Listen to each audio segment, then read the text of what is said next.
Welcome to Chişinău in the Republic of Moldova. So, I have to confess, I didn't really know a lot about Moldova before putting the plug and buying this ticket. I went to the most reputable source of all information, which is of course YouTube. What I discovered is a lot of videos on Moldova, very much focus on its Soviet past. So what we're going to try and do in this vlog is explore some of the rich and diverse history of Moldova through some of the buildings, the monuments, the culture here in Chişinău. So, join us. So when you think of the name Moldova, you probably think it comes from the Moldovan Soviet Socialist Republic, one of the 15 republics of the USSR. However, the name has a far richer and deeper history than that. The Principality of Moldavia was founded in the 14th century and covered not just land here in what is now known as the Republic of Moldova, but also northern Romania too. And we are now going to go and see one of the most famous founding fathers of that time, of this Principality of Moldavia. We've arrived at stop one. So this here is Ştefan Mare, or Stefan the Great. During that medieval period in the 15th century, to be more precise, Ştefan here was the greatest ruler of Moldova, and not only protected the Moldovans from the Turks, but also other Romanian principalities at the time as well. The most famous of those being Vlad Tepes, or the figure that modern day Dracula is based on. Can't really see him very well because there's terrible light behind us. We're now going to move into the 19th century. Start of the 19th century, the Ottomans are getting increasingly weaker. On the converse, the Russians are getting more ambitious. They want to create a little buffer zone, the Danube against the Habsburgs. What do? Let's start a war on the Turks. Lasts for about 6 years, and then in 1812 Moldova is divided into two. Eastern Moldova, or Bessarabia, ceded to Russia. It's from that point that the Moldova that we know today became subject to the Russian influence. Russians really, which is why I'm in front of the I love Chişinău sign, much to the annoyance of many a tourist. The Russians really did love Chişinău. They really wanted to build it up as a strategic city, basically between the Black Sea, the Danube, and on that kind of westernmost frontier of the Russian Empire. So we have now arrived at the Nativity Church that was built by the Russians back in 1830. So the Russians were trying to do two things rebuilding this cathedral on their westernmost frontier. First was to solidify their presence here in Moldova, or Bessarabia as they called it. Moldova was, prior to Russia coming here in 1812, an Orthodox country in the main, but this very much solidified the Russian Orthodox Church in these lands.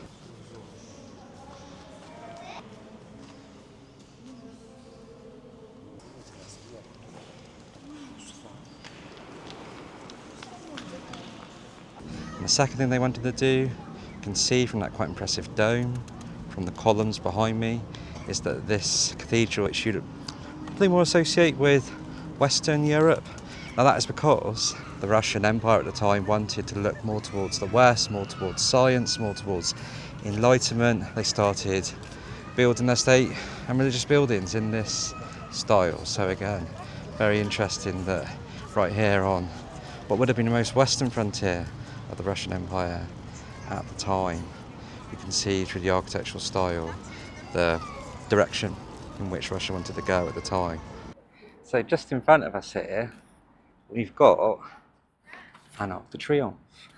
So this was built a bit after the Nativity Church, which is just behind us. And it was built to commemorate not the war in which Russia annexed Bessarabia, eastern Moldova, but yet another war against the Turkish, where Russians eventually wrestled Georgia and Armenia, control of the Black Sea from the Turks.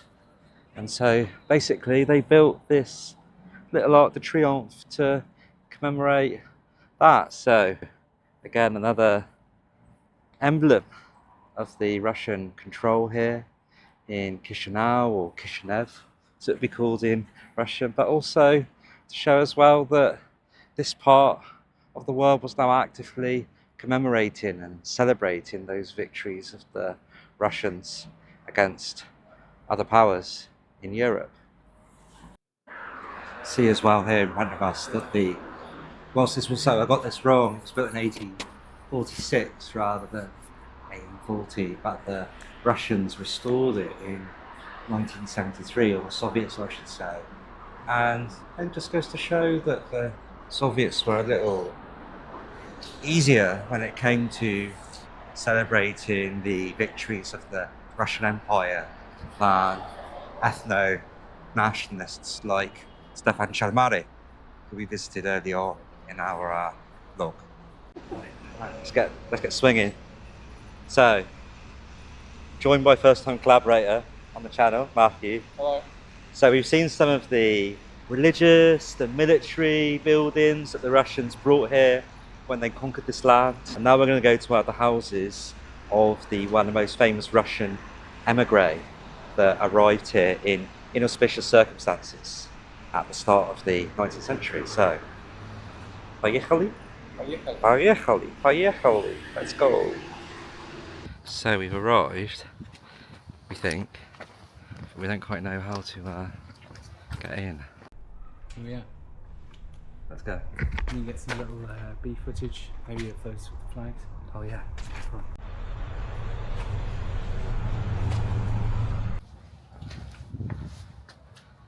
So we're now inside what was once the house of the most famous Russian poet, Alexander Pushkin.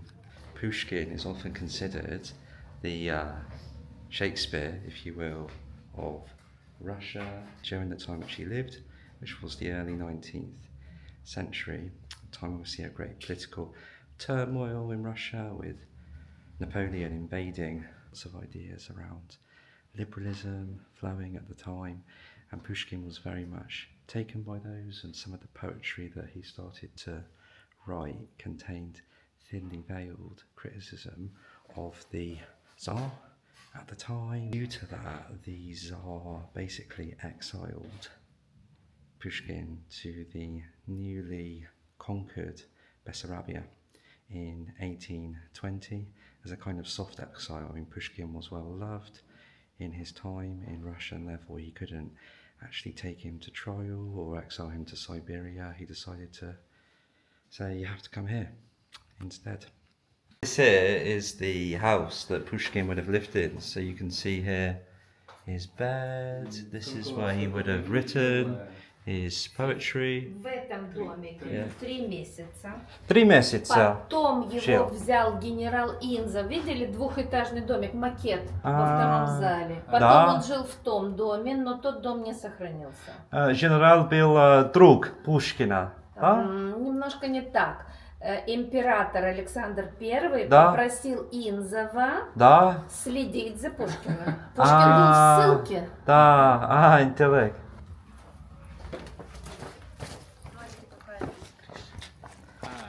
Да, крышла новая крышла. Ну как новая? Она такая была, деревянная. Деревянная, да, it's wooden. Керамика. Читали внутри, что он делал путешествие по Молдавии, в Бессарабии. Да, 3 года. 3 года. 3 года он здесь. Да. Я читал, что после этого пошла Одесса. Да. Одесса. Да, потом в Одессу. Да, Одессу. Потом его развели. У нас есть избушка на курьих ножках для бабы Яги. Да? Пожалуйста. Ah, what's this? Pamiatnik. Oh, Pamiatnik, yeah. The old Pamiatnik. Right, so Pushkin stayed here for a grand total of 3 years? 3 years. 3 years. It was because he did a lot of rebel rousing here, both politically, but also, I think, in the casinos of Chişinău. Yeah. He was moved on to Odessa. He was In Ukraine. personally supervised by a general. Personally supervised by a general, So- yeah. It just goes to show that not just military, religious buildings here, but some of the big figures of Russian history came here as well during that formative era in the early 19th century. Right, so we are now on the final stop of our little tour through the Russian imperial age here in Chişinău.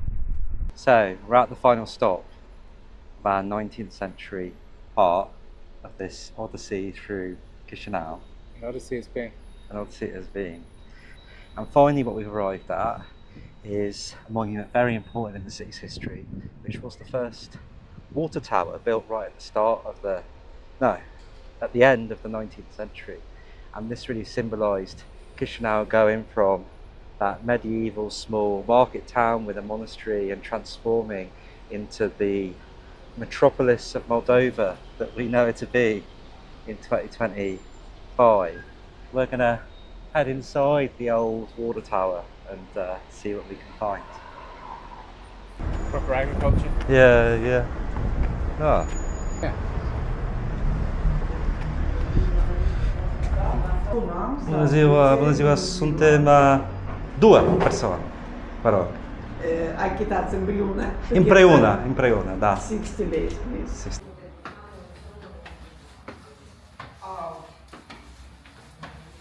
So this building now serves as the home of the Chişinău Museum. Imbibes some of the finest tap water in the water tower.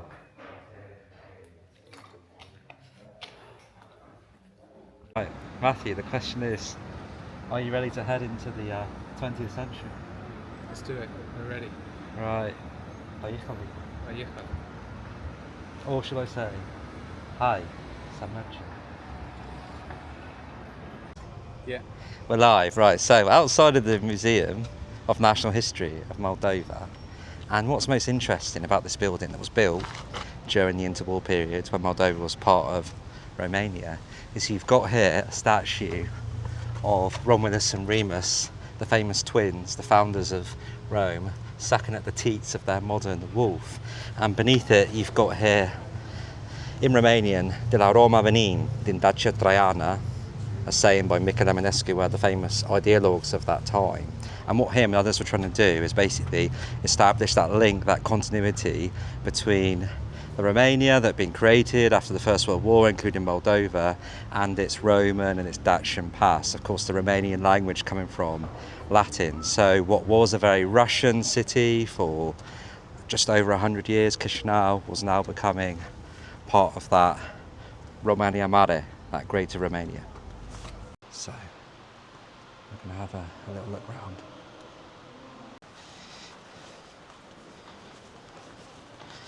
Yeah, neoclassical, very much in time with that interbellum period.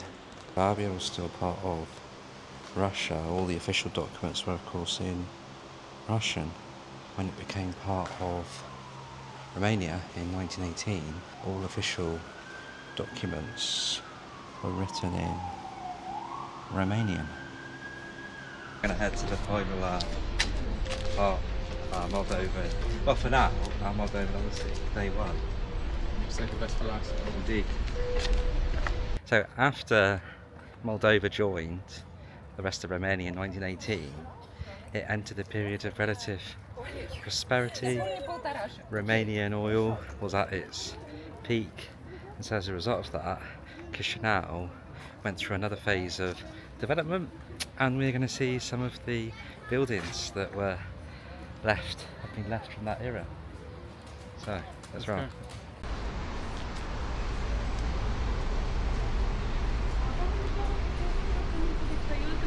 Yeah, so we've arrived at the Michael Eminescu Theatre, which was built in 1930, I think. And of course, what the Romanian government wanted to do in that time was bring a bit more culture here to the city of Chişinău. But also you can see what's quite interesting about this building more than anything is its Greco-Roman design. Not this time like the Russians were using it to show a kind of more Western leaning government, but to show that reconnection with Moldova, with Romania's Roman past. Thinking what a highlight was of the day. She liked the Pushkin Museum the best. So it had a real charm to it, It did. and I think it's quite because it's like quite concentrated on like a specific individual's story. You sort of like you feel like you can kind of get to grips with that story.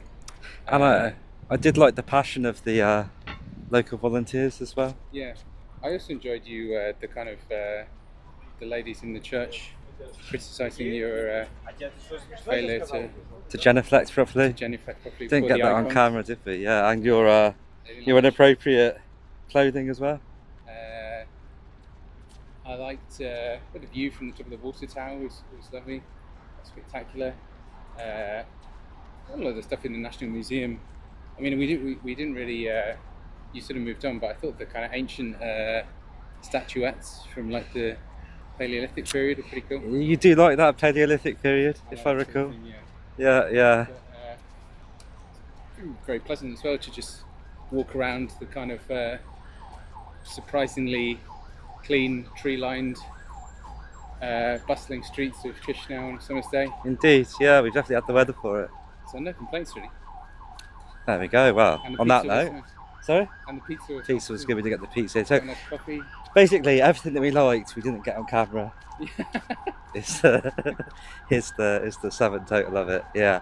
But on that note, we are going to get the last stop on camera. Right, so we've arrived at our final stop on our tour through the ages of Chişinău. Matthew said to me, take me to City Hall. And that's what we've done. We're outside of Chişinău City Hall. What's interesting about this building is though it was built slightly before the Romanian interwar period, it was used during that interwar period as the site of government here in Chişinău. And then during the Second World War, when basically Chişinău was almost completely flattened by fighting between the Romanians and the Soviets, it actually had to be completely rebuilt by the Soviets afterwards, brick by brick, in completely the same style as prior to that interwar period. So that's basically a good place to end this vlog, because basically we've got something here that was built a bit before the Romanian period and that Russian period. It became the centre of town during that Romanian period, completely knocked down in the Second World War, and then built by the Soviets, so exactly the same but not quite the same. And obviously that is very much what happened to Moldova as a whole when it was annexed once again by the Soviet Union after the Second World War and became the Moldovan Soviet Socialist Republic, which could form a vlog on its own, and we very well might do. That's enough from us today, so arrivederci, goodbye. How do you say it in Russian again? До свидания. До свидания. До свидания.